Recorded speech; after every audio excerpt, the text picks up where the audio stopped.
Bapak, Ibu, Tocin yang terkasih, serta pemirsa yang berbahagia, terimalah salam peneguhan iman dalam agama Konghucu, hanya dalam kebajikan Tuhan berkenan.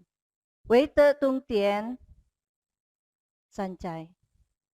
Xie Tian Ceen, puji syukur atas rahmat kasih karunia Tien, di saat situasi pandemi seperti saat ini, kita semua masih bisa mengikuti Ciang Tao yang diselenggarakan secara online. Bapak Ibu Tocin yang terkasih, mari kita siapkan hati dan pikiran kita untuk bersama-sama menyimak Ciang Tao yang akan disampaikan oleh Bapak Wense Chandra Kurniawan. Namun sebelumnya, mari kita bersama-sama menyanyikan Kidung Pujian Sinar Pancaran.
Tocin terkasih, selamat berjumpa dalam kebaktian online Makin Semangat Tentara Rohani Kota Depok.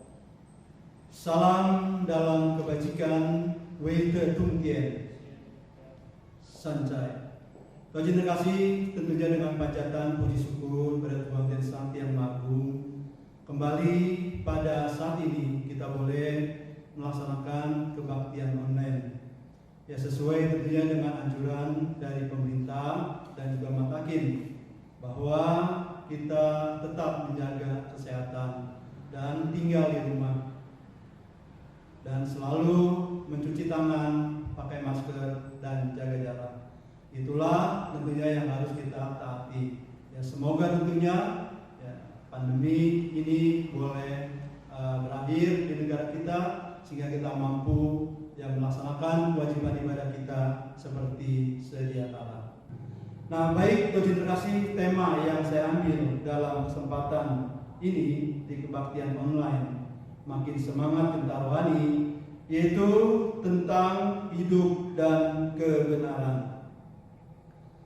Nah, mengapa tema ini saya beri tema tentang hidup dan kebenaran. Kita lahir di atas dunia ini tentunya atas kehendak Tuhan. Ya, atas firman Tuhan, bukan kita yang meminta. Nah, jadi kita nggak bisa meminta. Ya, baik kita itu lahir di keluarga siapa, ya. Nah, itu semua dalam kuasa Tuhan. Nah, kita sebagai umat agama khusus tentunya bagaimana kita bisa menjalani kehidupan ini dengan sebaik-baiknya. Nah, Tojin yang terkasih, hidup kita di atas dunia ini tadi sebagai pengemban firman Tuhan. Nah, mengapa dikatakan sebagai pengemban firman Tuhan? Karena kita hidup di atas dunia ini sudah dibekali oleh Tuhan tentang benih-benih suci. 4 benih suci yang ada dalam diri kita sebagai manusia tentunya. Nah, apa? Cinta kasih, kebenaran, susila, dan bijaksana. Nah, ini harus kita kembangkan dan kita jalankan di dalam kehidupan kita ini. Nah, selain benih-benih suci atau si itu, manusia pun dibekali atau diberikan sinuaila, yaitu gembira, marah, sedih, dan senang. Jadi tugas kita selain melaksanakan kebajikan, kita juga mampu sebagai umat agama untuk mengendalikan 4 sifat tadi, sinuaila tadi, supaya bila gembira, marah, sedih, dan senang itu timbul, dia tetap di dalam batas tengah. Tojin yang terkasih, selain itu juga bahwa hidup kita ini di atas dunia ini tentunya bukan yang sia-sia, bukan yang tanpa makna. Jadi hidup kita di dunia ini juga kita hendaknya dapat mengisi kehidupan ini dengan sebaik-baiknya, dengan hal-hal yang positif, agar kehidupan kita ini bisa berguna, bermanfaat, bukan saja bagi diri pribadi dan keluarga, tapi juga bagi sesama manusia dan juga orang lain. Nah, inilah bagaimana tentunya kita dapat berkarya, kita dapat berkontribusi untuk agama kita, agama khusus. Nah, jadi 2 hal tadi mengenai hidup itu harus kita jalani dengan sebaik-baiknya. Nah, kemudian kebenaran.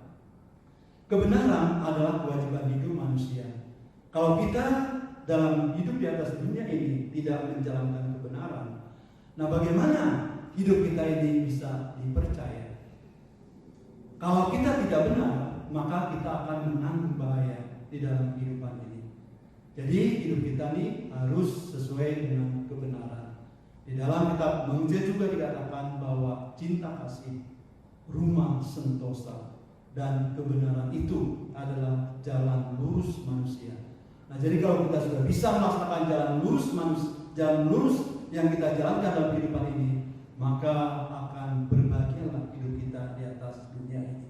Jadi Tojin yang dikasih, sekali lagi bahwa hidup dan kebenaran ini adalah 2 hal yang tidak bisa terpisah dalam kehidupan kita.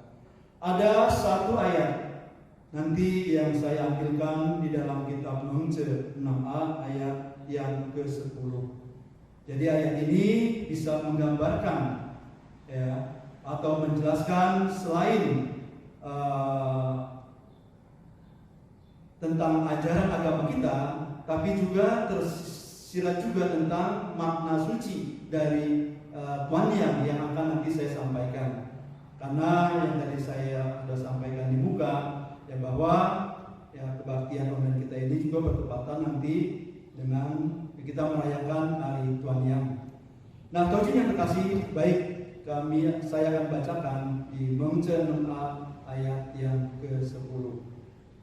Mengja berkata, ikan aku menyukai, tapak beruang aku menyukai juga. Tetapi kalau tidak dapat kuperoleh kedua-duanya, akan kulepaskan ikan dan kuambil tapak beruang. Hidup aku menyukai, kebenaran aku menyukai juga. Tetapi kalau tidak dapat kuperoleh kedua-duanya, akan kulepaskan hidup dan kupegang teguh kebenaran. Tojin yang terkasih, di dalam ayat ini menjelaskan kepada kita semua bahwa memang ya sifat manusia itu berbeda-beda. Jadi ada yang suka ikan dan juga ada yang suka tapak beruang. Tapi mengapa di ayat ini ya dilepaskan ikan dan diambil tapak beruang? Nah, jadi jelas Tuhan yang terkasih bahwa kita harus ketahui ya bahwa tapak beruang ini memang ya adalah makanan dari para kaisar di zaman dahulu. Jadi rakyat biasa tentunya untuk mendapatkannya atau untuk membelinya itu jelas ya tidak mampu karena memang berharga sangat mahal. Nah, jadi jelas bahwa dalam ayat ini tapak beruang ya, secara jasmani ini lebih nikmat ya karena harganya yang sangat mahal dan juga hanya para kaisar yang menikmatinya.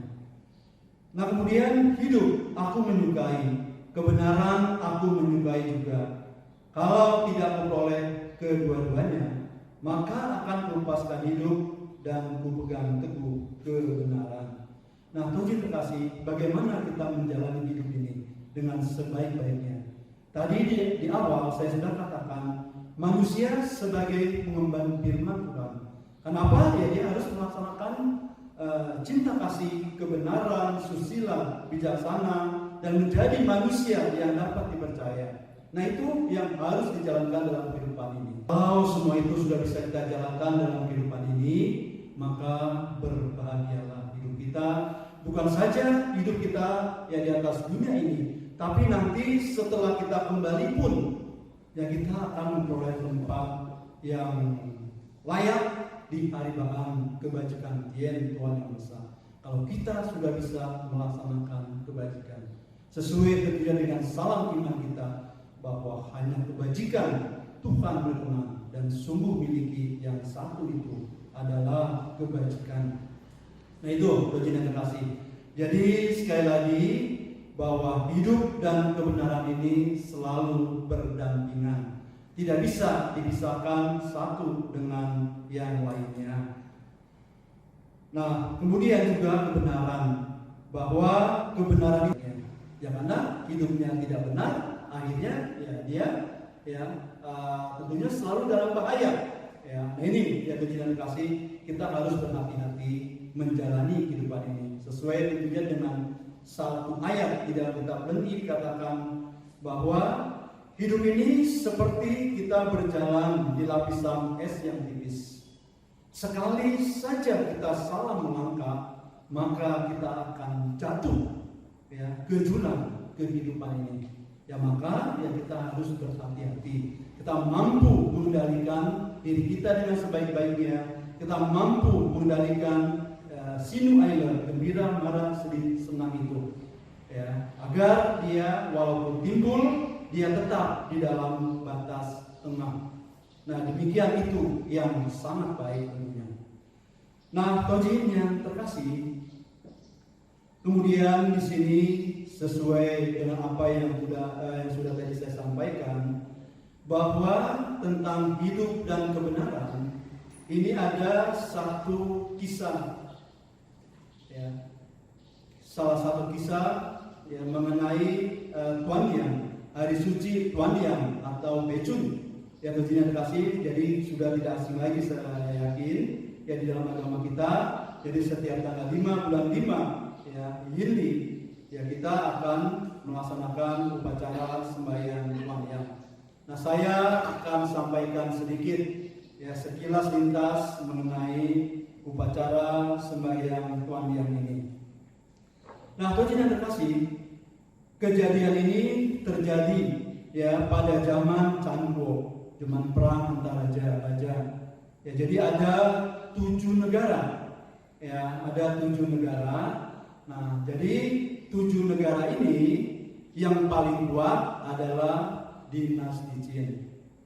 Qin adalah salah seorang pencinta tanah air yang hidup ya dia berasal dari negeri Zhou.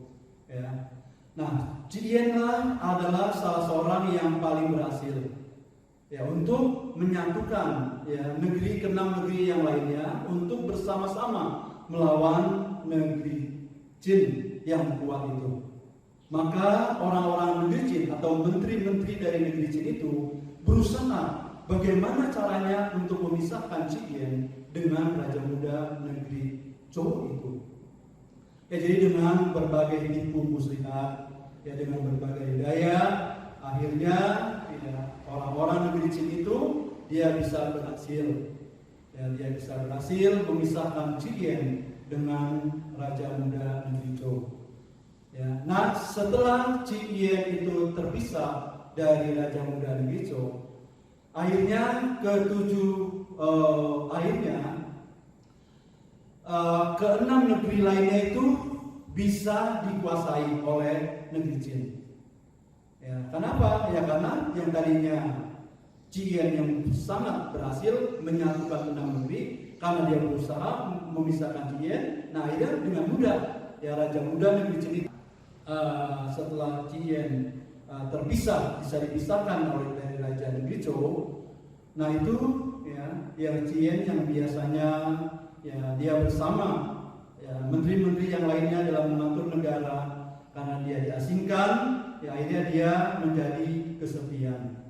Ya untunglah ada sahabatnya ya yang nama Gigu. Nah di situ akhirnya ya Cien bersama Gigu ya saling ya berkomunikasi, berdiskusi bagaimana caranya ya untuk ya kembali mendamaikan negara supaya negeri Zhou ini menjadi negeri yang kuat kembali. Nah, Tuhan yang kasih, ya jadi Cien ini ya yang biasanya hidupnya ya di pemerintahan, setelah ya Cien mendengar negeri leluhurnya dihancurkan, ya akhirnya ya Cien merasa putus asa. Ya dia merasa putus asa dan ya dia merasa sudah tidak berguna lagi. Nah setelah itu akhirnya Cien dia mendayung perahunya ya ke sungai Milo yang airnya yang deras dan dalam itu. Nah Cien sebelum dia menyeberangkan dirinya ke sungai Milo, ya dia menyanyikan sanjak-sanjak rakyat yang sangat sudah dikenal oleh rakyat yang negeri Zhou. Ya, dia menyampaikan ya, berita pesan ya, selama ia memerintah dari negeri Zhou tersebut. Ya. Nah setelah ya, Cien ini dia menyanyikan lagu-lagu yang katakanlah lagu itu yang sangat disukai oleh rakyatnya. Akhirnya Cien mendayung ke aliran sungai yang lebih jauh, ya, luas, dalam dan deras. Nah disitulah akhirnya Cien ya, dia menyeberangkan dirinya di sungai Milo tersebut. Nah Tuhan yang terkasih di sini ya teman-teman Cien yang berusaha ya untuk menolong, mencari ya jasad daripada Cien. Jadi satu hari lebih teman-temannya mencari ya ke sungai tersebut. Akhirnya jenazah Cien tetap tidak bisa ditemukan. Nah kemudian setahun kemudian dia membawa bambu yang diisi dengan beras. Nah tujuannya apa? Ya supaya ikan-ikan itu ya memakan beras tersebut. Jadi jenazah Cien tetap utuh. Tapi di sini ya Cien tetap tidak ditemukan. Nah itu tuh sekilas lintas tentang kisah Cien, seorang pencinta tanah air dari negeri Zhou. Nah jadi makna daripada hari imam yang ini adalah ya, mengenai sembahyang Yue atau sembahyang musim panas, yang semangatnya adalah eling dan takwa, sadar dan takwa. Karena kita tahu bahwa ya di dalam pelaksanaan melayang di dalam upacara Tuhan yang ini itu banyak kejadian-kejadian ya peristiwa-peristiwa ya katakanlah banjir, tanah longsor, ya gunung meletus dan sebagainya. Ya kenapa? Karena ya cuaca atau katakanlah dunia yang ekstrim ya seperti itu. Ya. Jadi pada saat Tuhan yang itu sesuai dengan tadi yang sudah saya sampaikan arti daripada Tuhan yang Tuhan itu adalah lurus, terang, terkemuka, dan yang itu adalah positif atau cahaya matahari yang dan juga ekstrim. Jadi cahaya matahari yang memancarkan cahayanya yang sangat ekstrim seperti itu. Itu arti dari Tuhannya. Nah, jadi sekali lagi kita sebagai umat agama bungsu hendaknya dapat mendekatkan diri kita kepada Dian Tuhan Yang Maha Esa. Kita lebih bertakwa lagi kepada Dian Tuhan Yang Maha Esa agar kehidupan kita di bumi ini dapat berlangsung dengan selamat, tak kurang dari suatu apapun. Nah itu Tojin sekilas lintas dari ayat yang saya sampaikan di Mengce 6a ayat yang 10 yang saya sambung dengan kisah Cien sebagai pencinta tanah air yang berasal dari negeri Cu. Demikian kiranya uraian yang bisa saya sampaikan pada kebaktian online makin semangat tentang rohani. Ya, semoga kita semua kembali kita mentaati aturan dari pemerintah dan juga tentunya lembaga kita Matakin. Yakin kalau kita sudah melaksanakan semua itu, apapun yang terjadi, ya kita pasrahkan kepada Tuhan Sakti yang Maha Agung. Terima kasih atas perhatian dari semua. Terima kembali. Salam dalam kebajikan. Weite Tungtien Sanjay.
Bapak, Ibu, Tocin yang terkasih, serta pemirsa yang berbahagia, demikianlah sudah kita simak bersama-sama Ciang Tau yang disampaikan oleh Bapak Onse Chandra Kurniawan.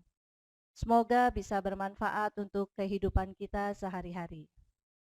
Terima kasih atas perhatiannya dan sampai jumpa di Ciang Tau online berikutnya. Semoga kiranya kita semua dalam keadaan sehat dan selalu dalam rahmat, kasih, dan karunia Tien. Sancai. Terimalah kembali salam peneguhan iman dalam agama Konghucu, hanya dalam kebajikan Tuhan berkenan. Wei Te Tung Tien. Sancai.